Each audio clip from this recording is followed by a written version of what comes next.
Hi everyone, welcome back to my channel.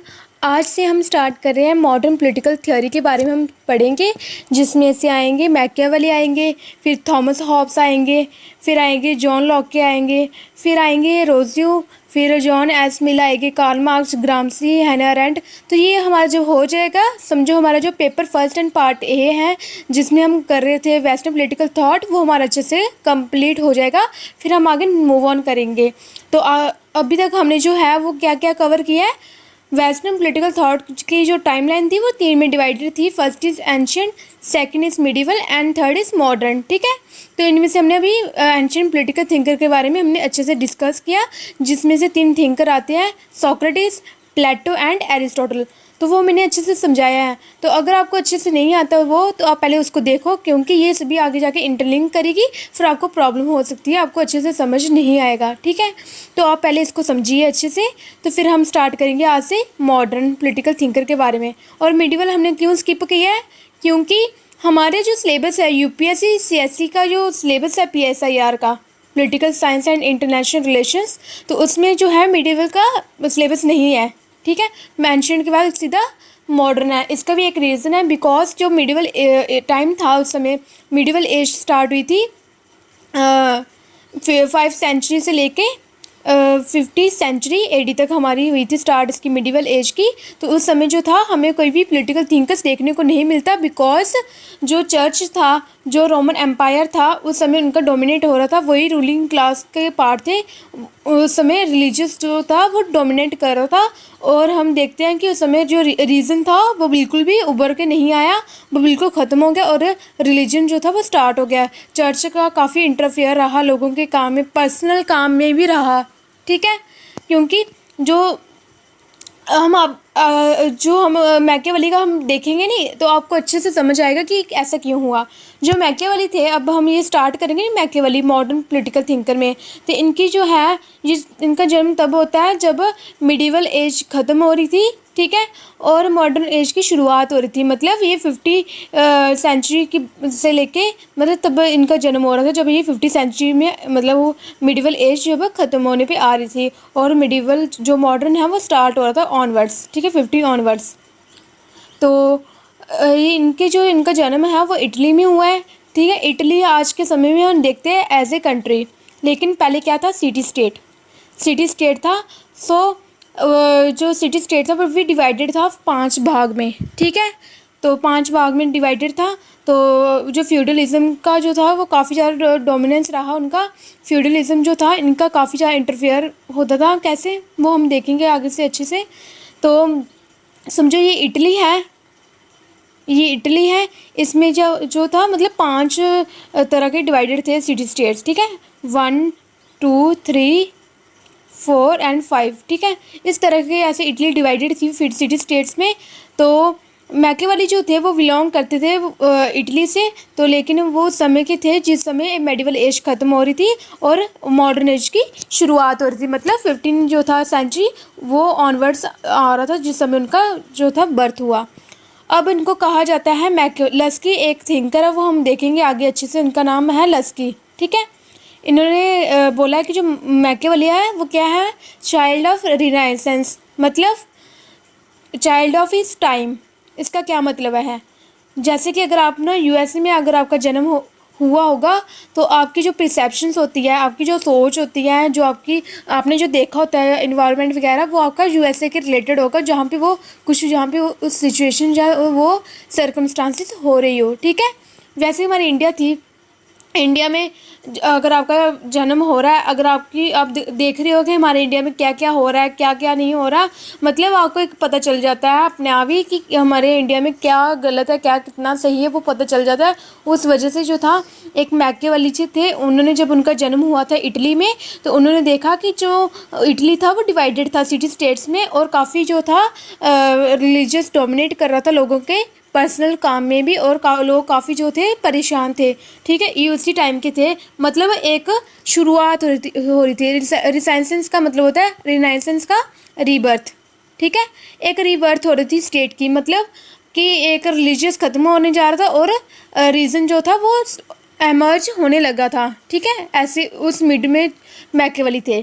तो Machiavelli ने देख लिया था पूरा कि रिलीजियस का कितना डोमिनेंट रहा, फिर वो इस चीज़ को रियलिटी मान के ही वो क्या करेंगे। मैकियावेली क्या है, पैसिमिस्टिक है। पैसिमिस्टिक होता है नेगेटिव जो है उनकी सोच है। मिस्टिक वो कैसे, क्योंकि इनका जो जन्म था तो जब हुआ तो इनको पता चला था कि क्या पॉलिटिक्स की रियलिटी होती है, क्या पॉलिटिक्स की रियलिटी होती है, उनको बिल्कुल पता चल गया था। उसी हिसाब से ये क्या करेंगे, इनको ये हमें बताएंगे कि पॉलिटिक्स की रियलिटी क्या होती है, वो हम अच्छे से समझेंगे। तो the most famous book of Machiavelli is the Prince. इनकी काफ़ी जो फेमस बुक है वो उन्होंने लिखी थी, द प्रिंस। तो इतना याद रखना। जो एंशिएंट पॉलिटिकल थिंकर थे प्लेटो और एरिस्टोटल, तो इनकी जो बुक थी प्लेटो की, ये रिपब्लिक थी एंड द लॉज थी, ठीक है, वो हमने अच्छे से समझा था। और जो एरिस्टोटल है, इनकी जो बुक है उनका नाम था पॉलिटिक्स, जो हमने अच्छे से पढ़ा अभी, अच्छे से समझा। तो वो अब हमने देखा कि जो मैकियावेली है मॉडर्न टाइम के, तो उन्होंने बुक लिखी थी द प्रिंस। ये काफ़ी इंपॉर्टेंट है, इस चीज़ को आप ध्यान में रखना। कल को अगर आपको कोई क्वेश्चन आए तो आप इस चीज़ को मेंशन कर सकते हो अगर इसके रिलेटेड पूछा जा रहा हो। तो अब हम देखेंगे द प्रिंस में क्या था। Introduction of the Prince. तो प्रिंस जो था, इनकी बुक को काफ़ी जो था बेस्ट माना गया, बिकॉज इन्होंने स्टेट क्राफ्ट के बारे में लिखा था, ठीक है। स्टेट क्राफ्ट का मतलब होता है how to run the state, state को कैसे गवर्न करना चाहिए, ठीक है। He belong to Florence. Florence एक सिटी स्टेट था इटली में। इटली में एक फ्लोरेंस की मतलब सिटी स्टेट है नाम, वहाँ पे ये मतलब बिलोंग करते हैं, वहाँ पे ये सर्विस करते थे, एज ए सर्वेंट थे डिफरेंट पॉलिटिकल ऑफिसेस में। तो इनको ज़्यादा पता है कि पॉलिटिक्स कैसे चलती है, क्या रियलिटी है। तो ये क्या करेंगे, अब हम देखेंगे कि इनका जो कंपैरिजन है प्लेटो वेस मैकियावेली, तो क्या क्या इनकी जो है कंपैरिजन है वो देखेंगे। प्लेटो क्या करते हैं, प्लेटो ने क्या थियरीज दी अपनी, एक फ़िलासफ़ी बेस पे, पॉलिटिकल फ़िलासफ़ी। इन्होंने हर चीज़ को मेंशन किया है, हर चीज़ को टच करके ही इन्होंने थियरीज दी है। लेकिन जो मैकियावेली है उन्होंने सिर्फ पॉलिटिक्स के आर्ट्स बताए, आर्ट ऑफ पॉलिटिक्स की बात की है, उनके साथ डील की है कि पॉलिटिक्स जो है इन रियलिटी में कैसी होती है और इंसान को कैसा होना चाहिए, ठीक है। तो इस बारे में ये डील करते हैं। तो इतना डिफरेंस है इन दोनों में, प्लेटो एंड मैकियावेली में। तो how Machiavelli describe state craft. तो मैकियावेली स्टेट क्राफ्ट को कैसे डिस्क्राइब करते हैं, मैकियावेली बोलती है जो स्टेट क्राफ्ट है उसमें बताते हैं कि पावर में अगर आप हो तो उस चीज़ को कैसे मैनेज करना चाहिए, मतलब कि पावर को आप लंबे समय तक कैसे अपने पास रख सकते हो, इस तरह का ये सजेशन देते हैं। Since Machiavelli gives the power pew of politics, he is known as a father of political realism. मतलब ये पॉलिटिक्स के पॉइंट ऑफ व्यू से बोलते हैं, एक पावर एज ए पावर होने के नाते ये बोलते हैं। जब मतलब पॉलिटिक्स की रियलिटी बताती है कि जब इंसान के पास पावर होती है तो उनकी जो साइकोलॉजी जो होती है, उनकी जो सोच होती है, मतलब तो उनकी कैसी होती है, एक रियलिटी बताते हैं। तो हम आगे जाके देखेंगे कि जो मैकियावेली है इसको लेके जो है काफ़ी लोग क्रिटिसाइज़ करेंगे, लेकिन हम जितनी भी इन पॉलिटिकल थिंकर्स की बात कर रहे हैं, आज तक हमने प्लेटो की जो पढ़ी तो हमें वो भी सही लगी। फिर जब हमने एरिस्टोटल की जो भी हमने थियरीज कवर की वो भी हमें सही लगी। फिर हमने अब मैकियावेली की स्टार्ट की ना, तो हमें कहीं ना कहीं इनकी बातें भी अच्छी लगेगी, ठीक है। हर ने अपनी अपनी बातों में कहीं ना कहीं अच्छी सी जो है रखी है, परसेप्शंस जो है दी है। तो उनकी जो है ये पॉलिटिक्स की रियलिटी बताते हैं, इसलिए इनको बोला जाता है फादर ऑफ पॉलिटिकल रियलिज्म, ठीक है। तो every thinker is a child of his time, यानी कि अगर जहाँ पे आपका जन्म हो रहा हो, ठीक है, जैसे कि फॉर एग्जांपल अगर आपका जन्म कहीं यूरोप में हुआ हो, ठीक है, तो आपको वही आपके मन में परसेप्शंस होगी जो वहाँ पे चल रहा हो, ठीक है, वही हमारे दिमाग में थॉट्स आते हैं जो हम देख रहे हैं। इसी मतलब यही मतलब निकलता है। जो मैकियावेली थे इनका जन्म भी तब हो रहा था जब मिडिवल एज ख़त्म हो रही थी, रिलीजियस ख़त्म हो रहा था, और जो मतलब मॉडर्न एज थी वो स्टार्ट होने जा रही थी 50 सेंचुरी ऑनवर्ड्स। इतना याद रखना, इसलिए इनको बोला जाता है चाइल्ड ऑफ हिज टाइम। अपने समय की इनको अपने मतलब उनको ये मतलब इतनी बात बोली जाती है। तो this description suits to Machiavelli the most. तो ये डिस्क्रिप्शंस काफ़ी ज़्यादा जो है सूट करती मैकियावेली को, क्योंकि मैकियावेली को काफ़ी ज़्यादा इन्फ्लुएंस पड़ा इस बातों से कि जो मेडिवल एज थी वो कैसी थी, उनके सामने जो थी इतना रिवॉल्ट हुआ था, उनको बिल्कुल पता है। इसलिए जो है ये जो चाइल्ड ऑफ इस टाइम है ये काफ़ी ज़्यादा इन पर सूट करती है, क्योंकि इन्होंने सब कुछ देखा हुआ है। What was happening during his time, जब इनका जन्म हुआ था तब क्या हुआ था उस समय, it was age of renaissance. Renaissance का मतलब रीबर्थ, एक नई शुरुआत होना फिर से उस चीज़ का, क्योंकि हम एंशियंट पॉलिटिकल थिंकर्स की जब हम थियरीज पढ़े थे तो हमने देखा था कि वहाँ पे रीज़न जो था वो डोमिनेट कर रहा था, इसलिए हमने उनकी थियरीज को पढ़ा था। ठीक है, तो फिर हम देखते जब मेडिवल एज आता है तब रिलीजियस रीज़न ख़त्म हो जाता है एंड जो रिलीजियस है वो शुरुआत उसकी होने लग जाती है। R for reason, R for religious. फिर हम देखते हैं कि जब फिर से रिलीजियस ख़त्म हो गया, रीज़न वापस आता है तो इट मीन्स रीबर्थ, दोबारा उसका रीबर्थ हो रहा है, फिर से जन्म हो रहा है, तो इट मीन्स उसका बोला जाता है रिनाइसेंस। ठीक है, उसकी एज की शुरुआत हो रही थी, तो वो तब हो रही थी जब मॉडर्न एज आया था। तो रिनाइसेंस जो है has led to lot of changes in all aspects of life. तो रिनाइसेंस की वजह से क्या हुआ कि हमारी लाइफ में काफ़ी चीज़ों में जो है चेंजेस आई, काफ़ी जितनी भी एस्पेक्ट हैं चेंजेस आई। तो हम देखते जब मेडिवल एज था, ठीक है, आप खुद सोचो जब किसी रिलीजियस का, जब एक ही रिलीजन जो है वो इम्पोज किया जाए सभी पे, ठीक है, इसका ही रूल मतलब माना जाए, सभी को मानना पड़े, तो एक किस्म का जो है वो एक्सप्लॉइटेटिव सिस्टम बन जाता है। लोग अपनी मर्जी से कुछ भी नहीं कर सकते, एक वो क्या हो जाता है, सप्रेस हो जाते हैं, दबाव उन पे पड़ जाता है, तो लोग जो है वो ज़्यादातर जो है वो चुप नहीं रह सकते, वो कहीं ना कहीं रिवॉल्ट करने की कोई फिर मतलब मजबूर हो जाते हैं वो उस चीज़ को करने के लिए। तो जो रिलीजियस था, तो इसमें क्या था, ये लोग क्यों मानते थे उस समय में, ये परसेप्शंस थी कि जो रोमन चर्च है, जो चर्च है ये जो किंग है, किंग को मतलब राजा था जो, वही मतलब उसको माना जाता है ये क्या है, भगवान की प्रेजेंस है। ठीक है, जो राजा रूल्स बनाएगा समझो भगवान ने बनाए हैं, ऐसे मान के जो थे लोग फॉलो करते थे। तो वो काफ़ी जो था टैक्सेस हम देखते हैं कि कैसे वसूल किया जाता था। ठीक है, वो हम आगे जाके पढ़ेंगे कि आज जाके जो थे पुअर मैन पे कितना बर्डन पड़ा था, जिस वजह से ये लोग काफ़ी देर तक चुप नहीं रहे, तो जिस वजह से काफ़ी एक्सप्लॉइटेटिव सिस्टम बन गया, तो इस वजह से रिवॉल्ट हुआ, तभी जाके जो है रिनाइसेंस की शुरुआत होती है।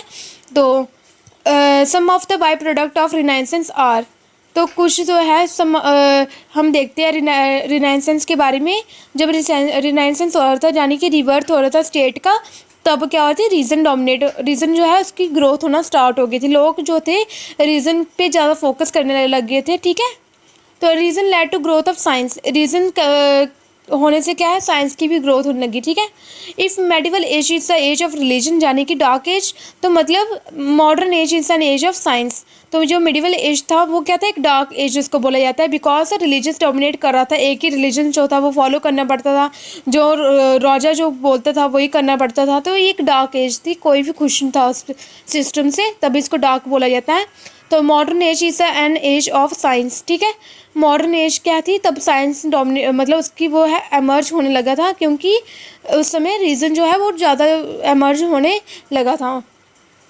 तो मॉडर्न एज तो जो है वो led to rolling back of religion which means secularisation of the society, God is confined to personal sphere. मतलब जो मॉडर्न एज है ना, तो वो क्या है, उसमें जो रिलीजियस था वो बिल्कुल ख़त्म होने जा रहा था, और इसका मतलब होता है सेकुलराइजेशन ऑफ सोसाइटी। आपको पता है जो हमारी इंडिया है, हमारी इंडिया क्या है, सेकुलर है, हमारी इंडिया एक सेकुलर है, मतलब हमारी इंडिया क्या है, किसी भी एक रिलीजियस को फॉलो नहीं करती। वो बोलते हैं अगर आप कोई भी पर्सनल रिलीजियस है आप प्रैक्टिस कीजिए, ठीक है, हम इसमें इंटरफेयर नहीं करेंगे। इसका मतलब हमारा जो है इंडिया वो सेकुलर है। जैसे पाकिस्तान है फॉर एग्जांपल, पाकिस्तान जो है सेकुलर नहीं है, पाकिस्तान का एक ही जो है रिलीजियस होता है अल्लाह। ठीक है, तो ऐसे जो है और भी हम कंट्रीज़ को देखते हैं जो एक ही मतलब रिलीजियस को फॉलो करते हैं। हमारा इंडिया जो है मल्टीपल रिलीजियस है जो लोग फॉलो करते हैं। आप भी अपने रिलीजियस जो है फॉलो करते, कोई भी आपके रिलीजियस में इंटरफेयर नहीं करता, बिकॉज ये हमारा राइट है। ठीक है, और इंडिया हमारा जो है वो सेकुलर है। तो God is confined to personal affair. अगर आपको करना है रिलीजियस, आपको मनाना है, तो आप अपने पर्सनल अफेयर में कर सकते हो। ठीक है, तो in Machiavelli we see the separation of church and state. हम देखते हैं मैकियावेली के टाइम में कि जो चर्च था, जो रिलीजियस था, एंड जो स्टेट है, वे दोनों की अलग होने जा रहे थे, क्योंकि ये दोनों जब साथ थे तो काफ़ी एक्सप्लॉइटेटिव सिस्टम बन रहा था, तो इसलिए इनको अलग करना सही माना गया। तो thus he is the originator of concept of European model of secularism, father of European secularism. वही जो मैकियावेली बताते हैं कि हमें क्या करना चाहिए, हमें एक रिलीजियस को नहीं मानना चाहिए, हमें रिलीजियस को कट ऑफ करके हमें रीजन्स के बेस पे जो है स्टेट को गवर्न करना चाहिए। तो तभी इनको बोला जाता है फादर ऑफ यूरोपियन सेकुलरिज्म। अगर आपके अपने रिलीजन है तो आप अपने पर्सनल अफेयर में कीजिए, हम इंटरफेयर नहीं करेंगे, ठीक है, इतनी बात बोलते हैं। तो reason also led to the specific revolution. तो रीजन्स जो है इससे क्या है, ये तभी आया था जब रेवोल्यूशन आई थी ना, हमने देखा था रेवोल्यूशन किस वजह से आई थी, उस वजह से फिर हमें पता चला कि क्या क्या रीज़न रहे हैं जिस वजह से जो है रेवोल्यूशन आई है। Scientific revolution led to industrial revolution. तो साइंटिफिक रेवोल्यूशन जो है जब हुई थी तो उससे इंडस्ट्रियल रेवोल्यूशन भी काफ़ी इफेक्ट हुआ था। तो इंडस्ट्रियल रेवोल्यूशन की वजह से क्या हुआ था, कैपिटलिज्म।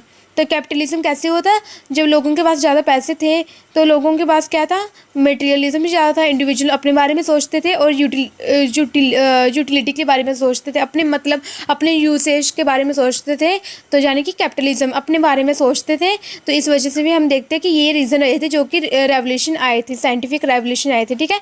साइंटिफिक रेवोल्यूशन तब आते हैं जब इंडस्ट्री पे कुछ हो रहा हो, मतलब इनइक्वलिटी तरह जो है लोगों को लग रहा हो। तो इंडस्ट्रियल रेवोल्यूशन तब होता है जब कैपिटलिज्म जो है बढ़ रहा हो, ठीक है, राइज ऑफ कैपिटलिज्म।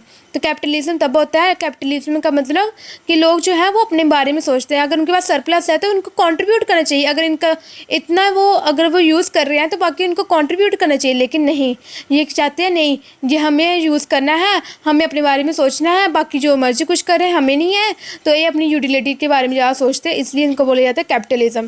तो capitalism also led to the emergence of nationalism. तो इसलिए क्या हुआ, एमरजेंसी आनी पड़ी नेशनलिज्म पे।